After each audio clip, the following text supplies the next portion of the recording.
Այսօր անցնելու ենք Միքայել Նալբանդյանի ազատություն բանաստեղծությունը։ Ինչպես գիտեք, արդեն քանի դասը մենք խոսում ենք Միքայել Նալբանդյանի բուռն կենսագրության, նրա ակտիվ հասարակական գործունեության մասին, անցել ենք Իտալացի աղջկա երգը բանաստեղծությունը, վերլուծել ենք, նաև երգել ենք։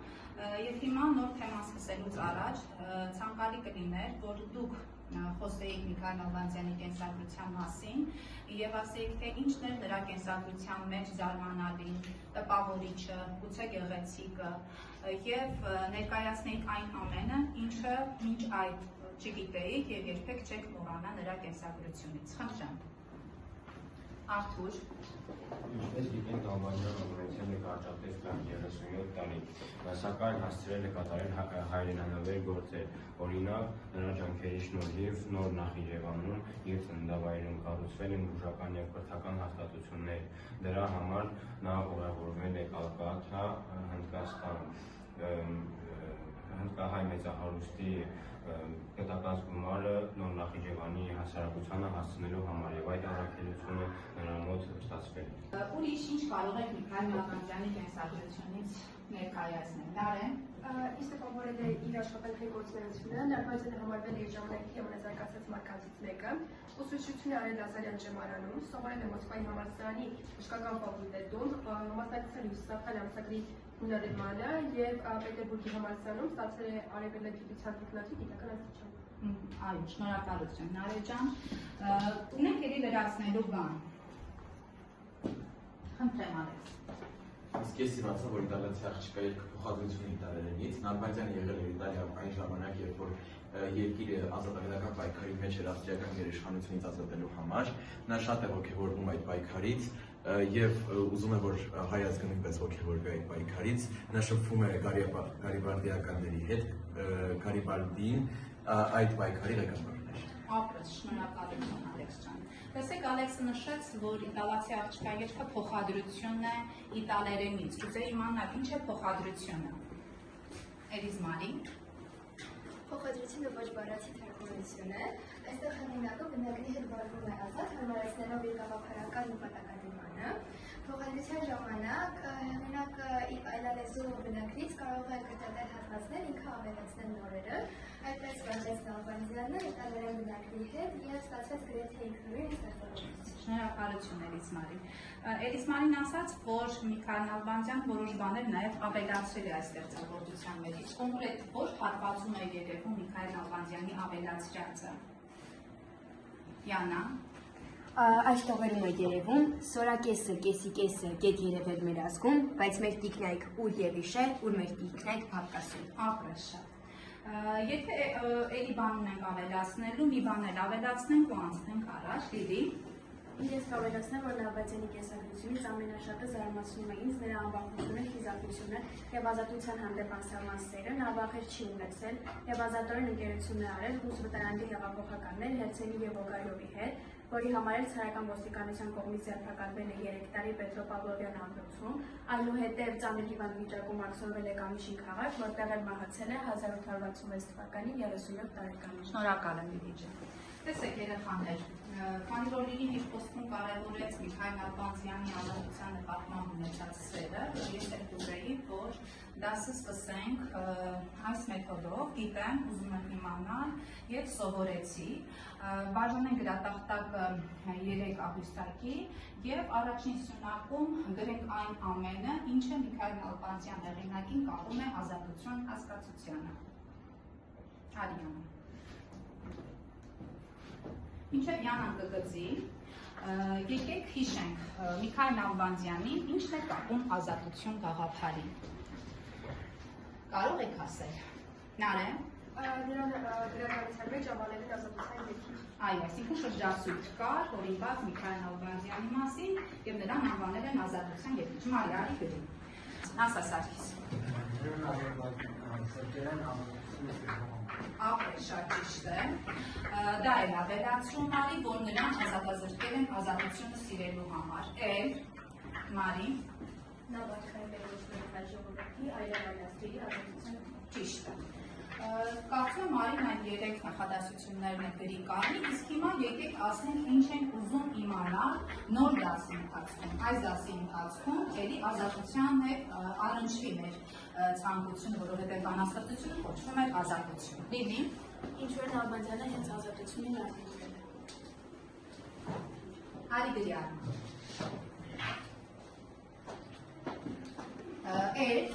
Էլիզմալին։ Այո, կարող եմ դա ճշտել։ Նալբանդյանի երազած ազատությունը անձնական թե անանձնական է։ Վիկտորիա, գրիր այդ նախադասությունը։ Էլ ինչ ենք ուզում իմանալ, Ռիտա։ Ուղերձը ճիշտ է։ Թեմինարի գրի, որն է բանաստեղծության ուղերձը։ Երրորդ սյունակը, սովորեցի սյունակը կթողնենք դասի վերջում անդրադառնալու համար, որովհետև դասի վերջում նոր կհասկանանք այն ամենը, ինչ ուզում ենք իմանալ, սովորեցինք թե ոչ։ Պետք դասին անդրադառնալը, եկեք լսենք բանաստեղծությունը, ապա դրանից հետո կկատարենք խմբային աշխատանք։ Ազատություն ինձ կրկնեց ճակատագիրը վերևից։ Ազատության ուզում, որ կամիս գրվի այսօրից։ Ուրոք շոտ է ճանապարհ, քեզ շատ փորձանք կսպասել։ Ազատություն սիրողին այս աշխարհը խիստ նեղ է։ Ազատություն գոչեցի, թող որոտային գլխին փայլակ, կայծրակում երկաթ, թող դատեն թշնամին։ Ես մինչ մահ կախարան, ինչև անարգ մանություն պիտի գոռամ, պիտ կրկնեմ անդադար։ Ազատություն։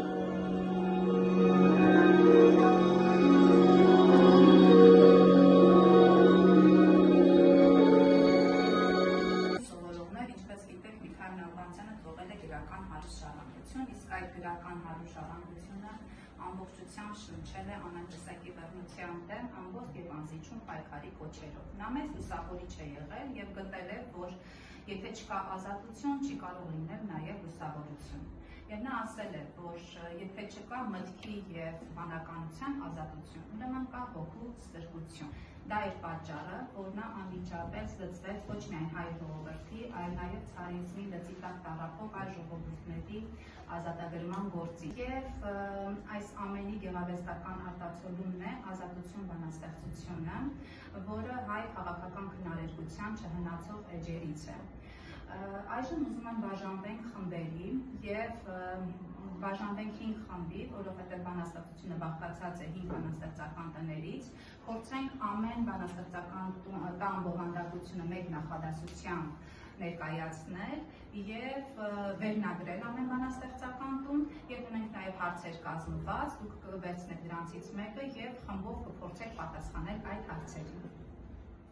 Քանի որ խմբերն արդեն ձևավորված են, սիրելի սովորողներ, կարող եք մոտենալ, վերցնել այն առաջադրանքը, որը ձեր խմբի համար է նախատեսված եւ աշխատել խմբով այդ հարցին պատասխանելու համար։ Մոտեցի Վիկտորիա։ Կարթա։ Ինչու հնարավոր չէ իրական կյանքում նվաճել ազատություն։ Շնորհակալություն։ Երկրորդ խմբի Ռիտա, մոտեցի։ Ինչ դժվարություններ կարող են լինել ազատության ճանապարհին։ Շնորհակալություն։ Երրորդ խումբ։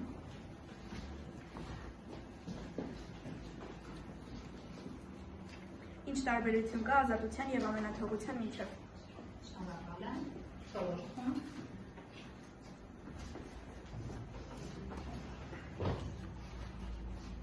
Որ ազատությունն է կարևոր, ֆիզիկական, թե խոսքի եւ մտքի։ Ապրես եւ հինգերորդ։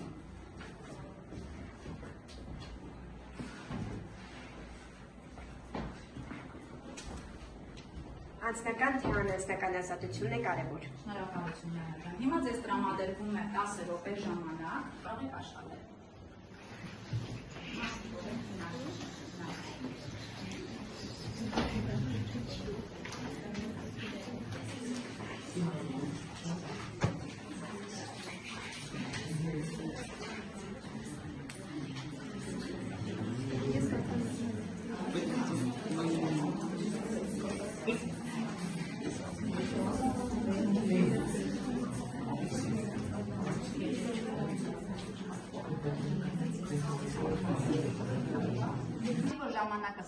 Այսպես եկեք լսենք խմբերի պատասխանները, սկսենք առաջին խմբից, առաջին բանաստեղծական տունը,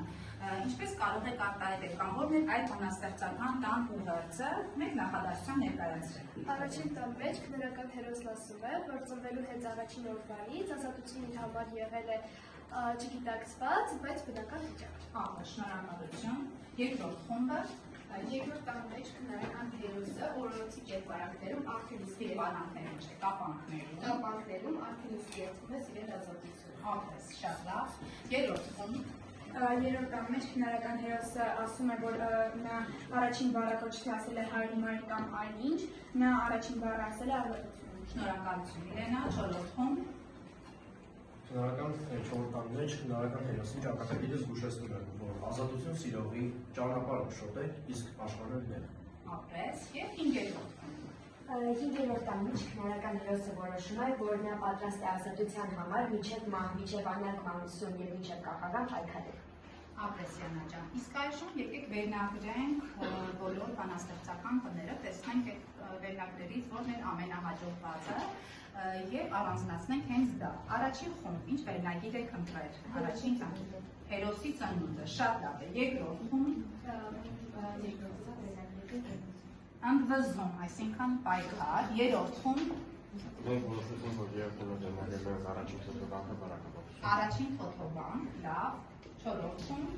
Ճակատագրի լավացուցիչ։ հրաշալի է եւ հինգերորդ խումբ Մեր հինգերորդը վերնագրել ենք հավերժական պայքարի։ Ապրեք, շատ լավ է։ Իսկ հիմա եկեք անդրադառնանք արդեն թեմաներին։ Առաջին թեման, որ հանձնարարված էր, մի հատ նորից հնչեցրու Վիկտորիա, որն էր Ինչու հնարավոր չէ իրական կյանքում նվաճել ազատություն։ Հիմա ուզում եմ լսել պատասխաններ։ Ինչու իրական կյանքում հնարավոր չէ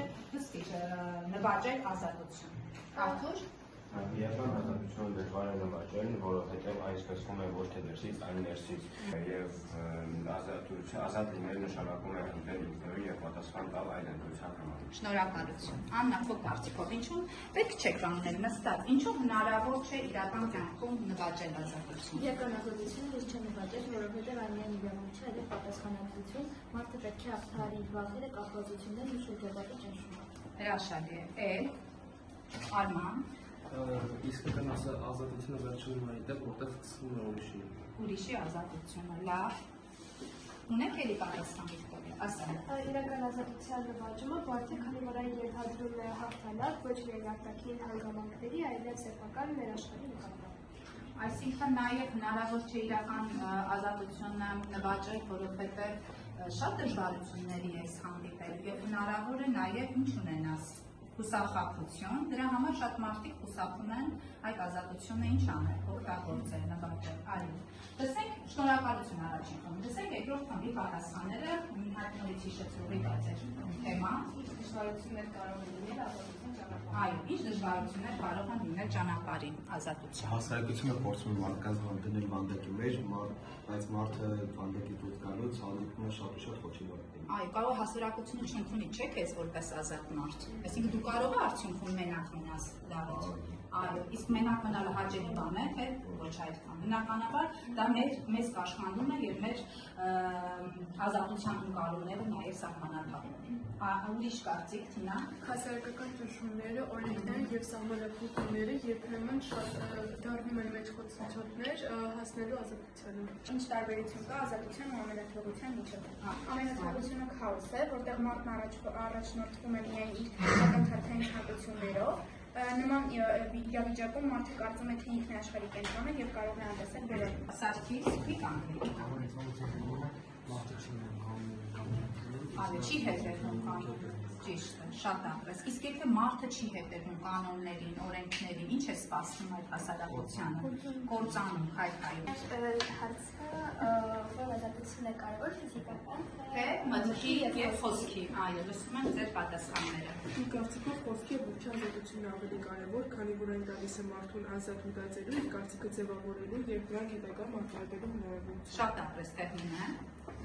Մտքի եւ խոսքի ազատությունը այն է, ինչ մեզ դարձնում է անհատականություն, նույնիսկ եթե մարդը ֆիզիկապես ազատ չէ, նրա միտքը կարող է թռչել եւ ստեղծագործել, ազատ միտքը անհաղթելի է եւ սահմաններ չունի։ Իմ կարծիքով մտքի եւ խոսքի ազատությունը ավելի կարեւոր է, քանի որ մարդը նույնիսկ անազատության մեջ կարող է ստեղծել գլուխգործոց, բայց եթե միտքը եւ խոսքը կապանքների տակ են, ոչ մի ֆիզիկական ազատություն չի օգնի։ Անձնական թե անձնական ազատությունն է կարևոր, եւ անձնական եւ անձնական ազատությունը կարևոր է, քանի որ միայն միասնական եւ փոխկապակցված գործերի դեպքում են դրանք լիարժեք։ Շնորհակալություն։ Իմ կարծիքով այդ երկուսն է կարևոր են, քանի որ ընտրելով մեկը լիարժեք հավասարակշռություն չի լինի միջավայրում։ Այո, անհավասարակշռություն։ Շնորհակալություն։ Անձնական ազատությունը առավել կարևոր է, քանի որ այն թույլ է տալիս անհատին արտահայտվել եւ հասնել հասարակական կյանքի վրա։ Ապրեք շատ, բոլոր խմբերի պատասխանները լիարժեք էին։ Հիմա ուզում եմ նայենք գրադարանին, մեր երրորդ շրջանակը ազատ է մնացել եւ դասի ավարտին կուզեի իմանալ, արդյոք այն ինչ պլանավորել էին, ինչ ուզում էին իմանալ դասի ընթացքում, իմացանք թե չիմացանք։ Օրինակ առաջին հարցը, ինչու է Նալբանդյանը ընտրել հենց ազատությունը եւ ոչ թե ուրիշ արժեք, հենց ազատությունն է նրա համար կարեւոր եղել։ Ձեր կարծիքով ինչու՞։ Հաջորդը, որ ուզում ենք իմանալ, թե որն է այդ բանաստեղծության ուղերձը, այսինքն ասելիքը, որն է ասելիքը։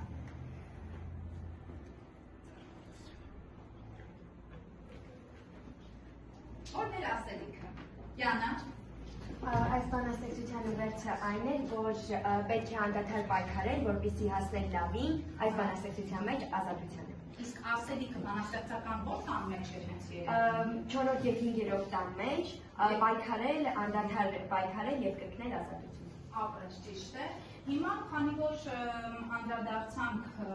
բոլոր այն կետերին, որոնք նշել էին երկրորդ շրջանակում եւ երրորդ շրջանակում էլ հասկացանք, որ անդրադարձել ենք դրանց եւ իմացել ենք, ուզում եմ փոխադարձ գնահատում անցկացնել, ամեն մեկը գնահատեք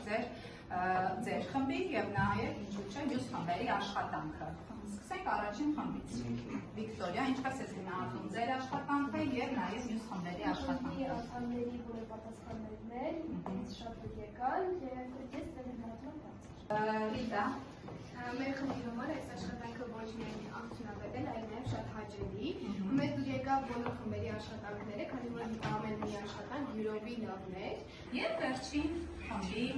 աղաքը թող ներկայացնի իրենց կարծիքը։ Մեր կարծիքով բոլոր խմբերը լավ էին աշխատել եւ մեր եւ մնացած խմբերի պատասխանները շատ լավն էին եւ տպավորիչ։ Շնորհակալություն։ Շնորհակալություն սիրելի սովորողներ համատեղ աշխատանքի համար։